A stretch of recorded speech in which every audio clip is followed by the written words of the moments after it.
Yeah, the niche is that we are building, it's finally an area, we read The World is Flat book back in 2002 or 3 when that came out, but technology is finally to a place where you can truly have a worldwide diversified team operating in sync with no BPO, with no, business process outsourcing firm in place to handle everybody.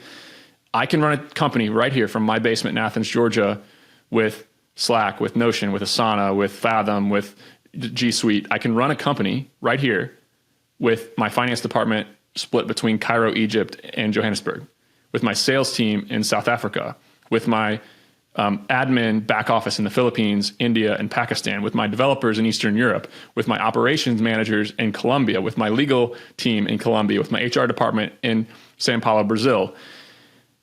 So we have a company now that there's teams of recruiters that work with each of our clients that can build a truly worldwide team and tell you where the best talent is in the world and have you go get them.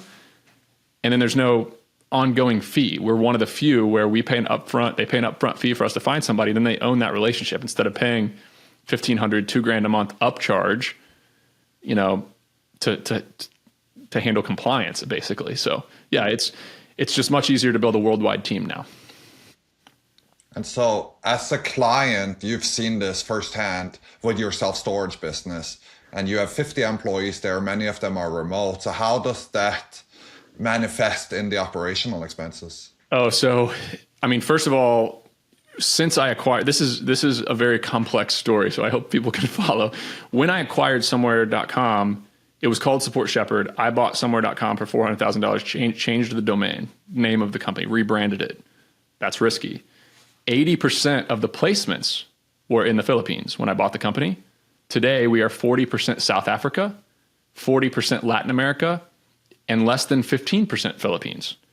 So we've made drastic operational changes to the company since we acquired it. That comes with challenges, which we can discuss.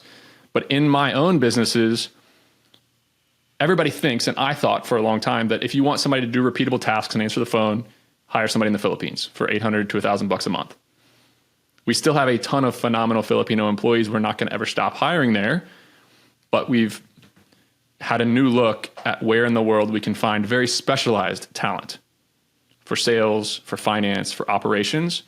That has been a total game changer for our clients and my businesses, frankly, like just how I build and how I think about businesses. And sales is, a very stark and clear example of that. At my storage company, Bolt Storage, we had a full Filipino-based call center to rent storage units. We were converting new clients who called to rent the storage unit. We were converting them at 32%. If 100 calls come in, 32 of them become our customers. We rebuilt our sales team and our customer service team in South Africa, and our conversion rate's 41% now. I don't know if you can conceptualize the power of what that means at scale, but we have 15,000 units. The phone rings 200 times a day. We have $100 million worth of real estate that depends on revenue and stuff from this business. The publicly traded storage companies, Extra Space Storage, Public Storage, they posted year-over-year revenue decreases in Q1. Our revenue went up 14.1%. Our net operating income was up over 20% in Q1, year over year. Massive, massive, massive, unspeakable value to my business to increase my conversion rate from 28 to 30, from 32 to 41%. So, right, so that's on the revenue side. You've increased your closing rate from 32% to 41%, roughly a 30% increase just by switching the dynamics in the sales force. So massive jump on revenue that can come from that by having more specialized staff. What about on the cost side? I have to imagine there's a benefit to there as well. That's the whole point of offshoring for most people. Yeah, we have a real estate private equity company that manages 300 plus investors. We do investor relations. We manage 16 bank relationships now. We have 20 plus open deals at any given time. I can run my entire PE company, management company included, with 50 employees for $1.5 million a year. $1.5 million a year is my overhead as a business. My competitors here in the States My friend runs a very similar size shop in Atlanta with $5 million a year of annual overhead.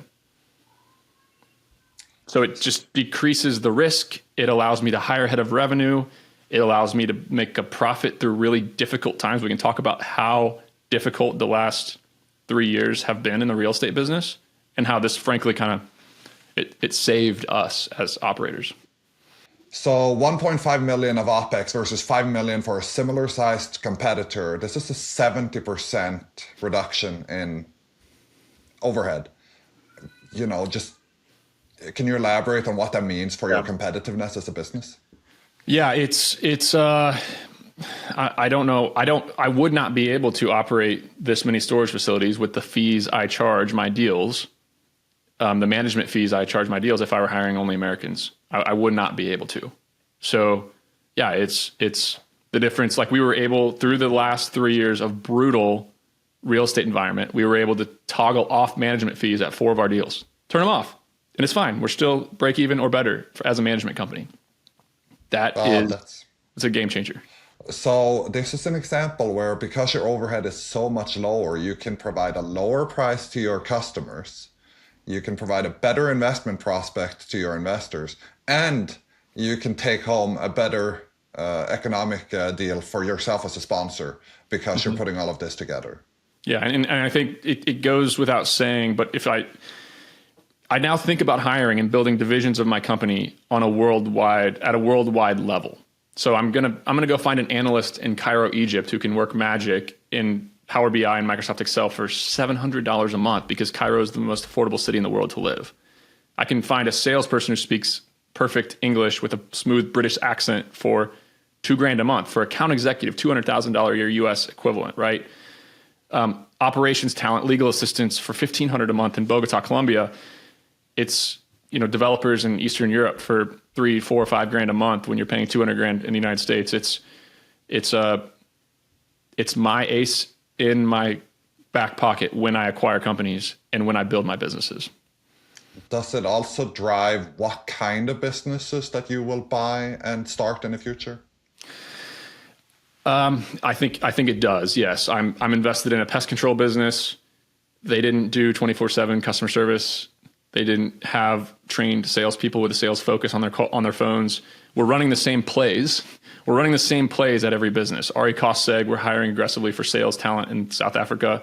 Somewhere our account executives are now South Africa. So it's my strategy. It's my playbook now to acquire companies. Now, am I going to acquire another company anytime soon? No, no, we can get there. But yeah, it's a different way to think about building a business for sure. And it plays particularly well to labor-intensive businesses, it sounds like. Oh, and even back office of in-person businesses. Yeah, like there's no reason to pay an accountant $125,000 a year or a controller of your business $200,000 a year when I have a head of finance in Joburg who ran a 300-person company and he's $4,800 a month to be my controller at one of my companies. I was surprised to hear you mention a pest control company as the first example, because that's field employees, which you really can't have remote. That's the whole point. But you're saying the back office element and the call center element can be outsourced. And in there, you can save money and also provide better quality by being 24/7. Oh, like, let's just work through the funnel. Your digital marketers are overseas. Your call center, obviously, in sales is overseas, but your billing, your logistics, the people who make your routes, like collections, then your finance arm of your business with financial planning and analysis, all the way through to revenue operations, like follow-up sales, enablement is a massive division of these large companies. There's no limit to who you can find. And I thought 5 years ago that it was an assistant to do repeatable tasks. So yeah, it's the game is changing in my opinion in a unique way.